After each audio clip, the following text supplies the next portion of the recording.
This time we're building some ancient ruins inspired by Lord of the Rings. Very welcome to your... Ah, no!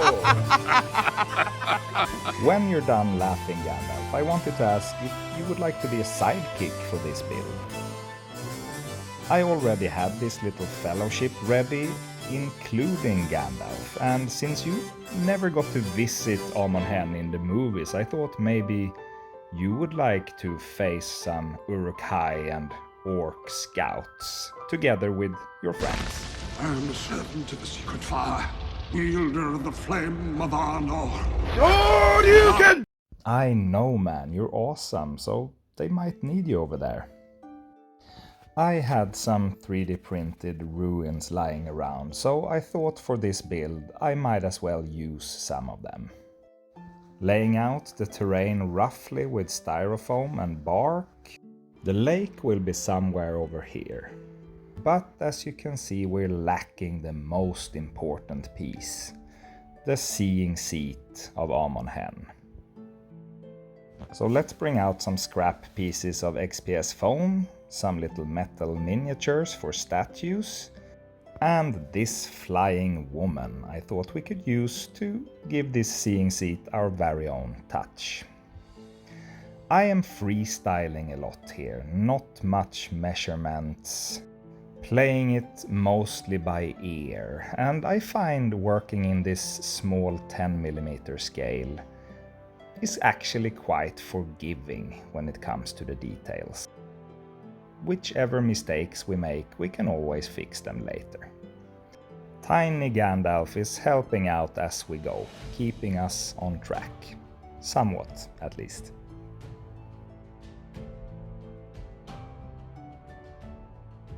Your pointy wizard hat fits under there? Awesome.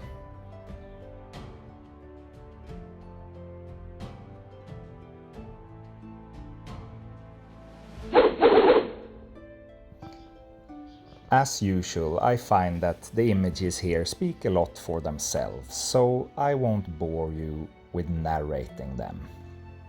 Instead, I would like to ponder a little bit, because I've often thought about why I fell so much in love with Lord of the Rings and Tolkien's Middle-earth when I first got introduced to it at about age 16, if I remember correctly.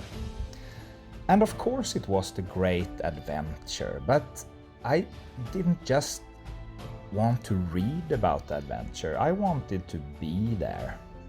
Somehow there was freedom in having to leave everything behind, in having a clear target, in having to live on nature's terms. And the nature descriptions, the beauty, the mystery and the wildness of the Middle-earth nature.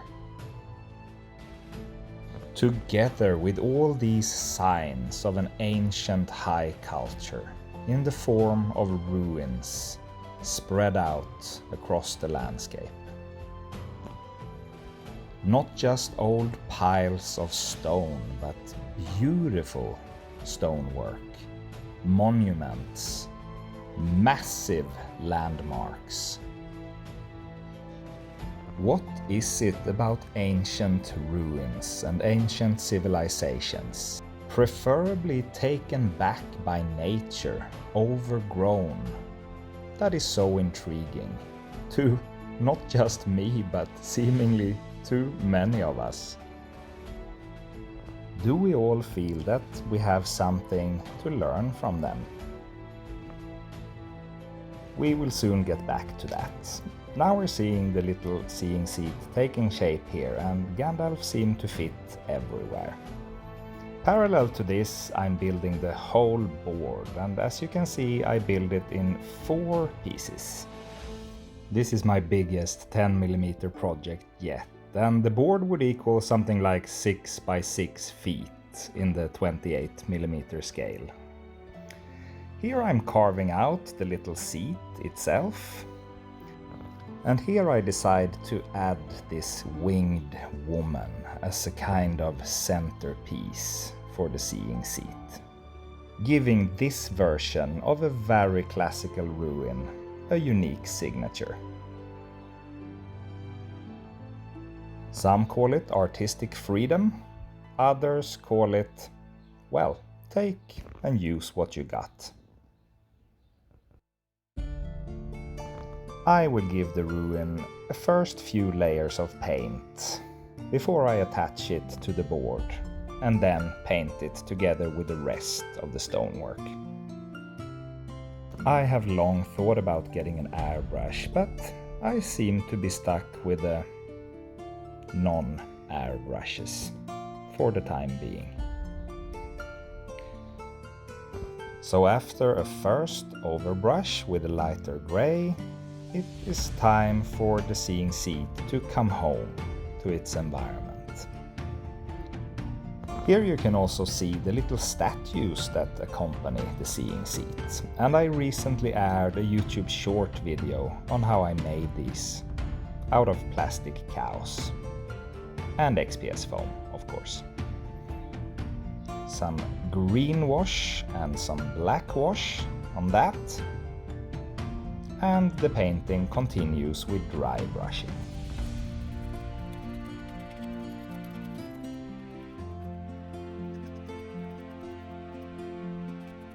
Ah, these ancient ruins.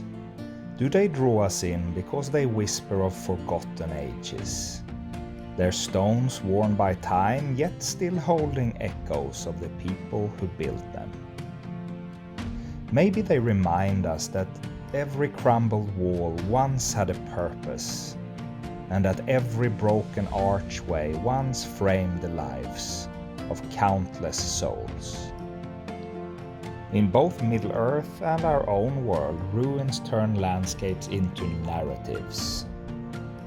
In these overgrown ruins, we can see the inevitability of change, but also the resilience of story. Fragments that still speak across centuries and millennia. When nature takes back what was once built, we can also glimpse a deeper power. Patient, relentless, and unstoppable. Every broken pillar wrapped in ivy tells us that time humbles all empires.